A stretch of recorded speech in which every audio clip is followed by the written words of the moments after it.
Kaya sa ating patuloy mga viewers, so sa ilalim ng watawat ng Espanya ay nais niyang ipagpatuloy ang paghanap ng ruta pakanluran tungo sa silangan. So dito mayroon tayong mastery, developing mastery to by group. So ito yung pagsasanay number 1. Ito ang instruction, suriin ng mabuti ang larawan. Sagutin ang mga tanong sa ibaba. Okay? Number 1. Ano kayang pangyayari ang naganap sa Europa noong panahon 1300 hanggang 1500, mga viewers? Ulitin ko ang tanong, ano kayang pangyayari ang naganap sa Europa noong panahong 1300 hanggang 1500? Okay, tama kayo. So, noong panahong 1300 hanggang 1500 ay nagsimula ang panahong kolonyalismo. Isa-isang natuklasan ng bansang Europa ang mga lupain. So, ang bansang Espanya at Portugal ay matinding pagalugad ng mga lupain ang ninais, kaya naman naganap ang imperialismo na kung saan ay sinakop nila ang ibang lupain para sa kanilang pansariling interes. Yun ang tamang kasagutan. Number 2 question, ito ay kanina ay group 1, group 2 naman ang magsagot nito. Sino ang unang dayuhang Europyo na nakarating sa Pilipinas at nakipag-ugnayan sa mga katotobo? Okay, tama kayo group 2, ang sagot. Okay, sa ating pagsasanay number 2, so ayos ang mga seta upang makabuo ng tamang konsepto, gawing gabay ang susunod na tanong at pumili sa mga talaan. Okay, ito ang katanungan. Ang patlang ay isang patlang na pasilalim ng patlang ng ibang bansa. Ipinatupad nila ang kanilang patlang at patlang tulad ng patlang nila sa sariling bansa. So, ang unang patlang, sagutin natin, ang kolonyalismo ay isang bansang napasilalim ng pamamahala sa ibang bansa. Ipinatutupad nila ang kanilang mithiin at layunin tulad ng pagpatupad nila sa sariling bansa. Pagsasanay number 3, tuklasin sa pamagitan ng pagtingin sa larawan nito ay mga layunin ng dayuhan upang mapasok umaangkin ang ibang teritoryo. So, kita larawan. Okay, tama kayo. Ang kasagutan ito ay ang kolonisasyon. Okay, sunod na larawan, makita natin. Ang sagot nyo ay Kristyanisismo. Kristyanisismo. Okay, basahin ang teksto sa ating basahan number 4. Basahin ang teksto sa ibaba. Tuklasin at ibigay ang mga kasagutan sa bawat kasunod na mga tanong. Sulat ang sagot sa sagutang papel. So, ito ang eksplorasyon ng mga Espanyol ay pinangunahan ng nabigador na Portuguese na si Ferdinand Magellan. Inusad ang ekspedisyon ni Magellan patungong silangan sa ilalim ng Espanya noong 1519. Pangalawa, napatunayan ni Magellan na ang mundo ay bilog. Nabigo si Magellan at ang susunod pang mga ekspedisyon na masakop ang Pilipinas.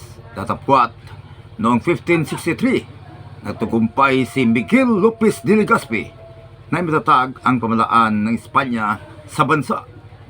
Siya ang hinirang ng Haring Felipe bilang gobernador general upang pamahalaan ang kolonya.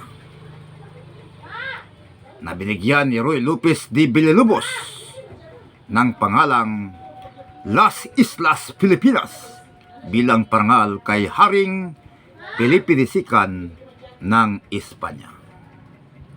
Dalawang pangunahing epekto ang naitalang bunga ng panakop ng mga Espanyol sa bansa natin mga learners, mga guys.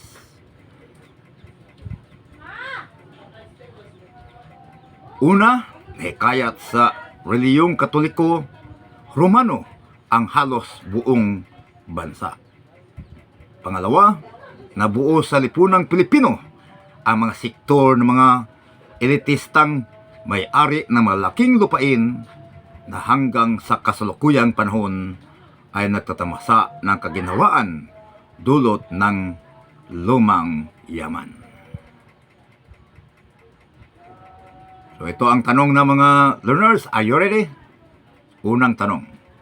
Ano ang ibig sabihin ng kolonya? Tama kayo, ang kolonya ay tumutukoy sa isang patakaran ng tawirang pagkontrol ng malakas na bansa sa isang mahinang bansa. Number 2 question.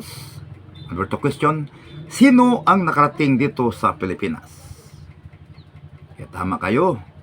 Nakarating dito sa Pilipinas ang grupo ng mga Espanyol sa pamuno ni Ferdinand Magellan.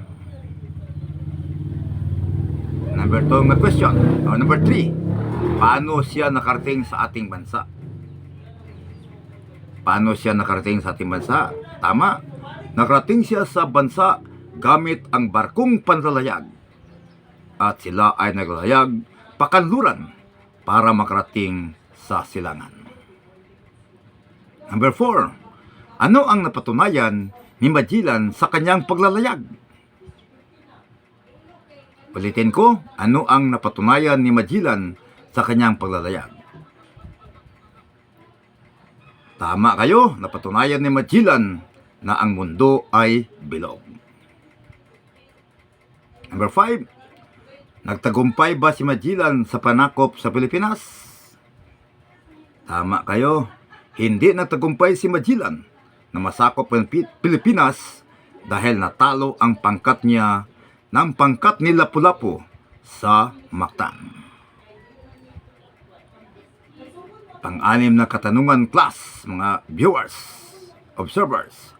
Sino ang nagtagumpay na matatag ang pamalaan ng Espanya sa bansa? Tama kayo. Ang nagtagumpay na matatag ang pamalaan ng Espanya sa bansa ay si Miguel Lopez de Legazpi. Number 7 na tanong, mga viewers and learners. Sino si Miguel Lopez de Legazpi? Tama kayo, si Miguel Lopez de Legazpi ang natatag ng pamalaang Espanya sa bansa. Hinirang siya ng Haring Felipe bilang gobernador general upang pamahalaan ang kolonya. Number 8 na tanong. Makinig ng mabuti na mga viewers and learners. Ano ang pangalang ibinigay ni Roy Lopez de Villalobos? Tama kayo.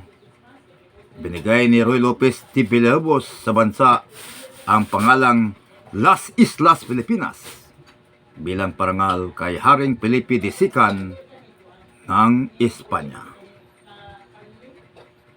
Makinig ng mabuti. Number 9 na tanong. Bakit mahirap para sa isang bansa ang maging kolonya? Tama kayo. Mahirap para sa isang bansa ang maging kolonya dahil mawalan ng kalayaan ang mga mamayang nanirahan sa sariling bansa at magiging alipin lamang ng bansang sumakop sa kanila gaya ng naranasan ng Pilipinas sa mga Espanyol. Number 10 question. Kung ikaw ay buhay na ng panahon ng panakop, kaya mo bang tiisin ang kailang paraan sa pamahala? At bakit? Tama kayo mga learners.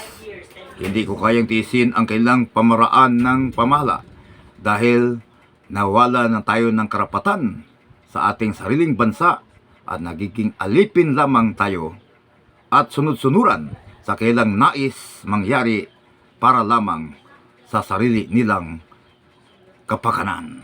Hanggang dito lang mga guys, hoping na natuto kayo sa aking leksyon sa umagang ito. Tersus Christian Vlog, subscribe mga friends. Maraming salamat sa panood.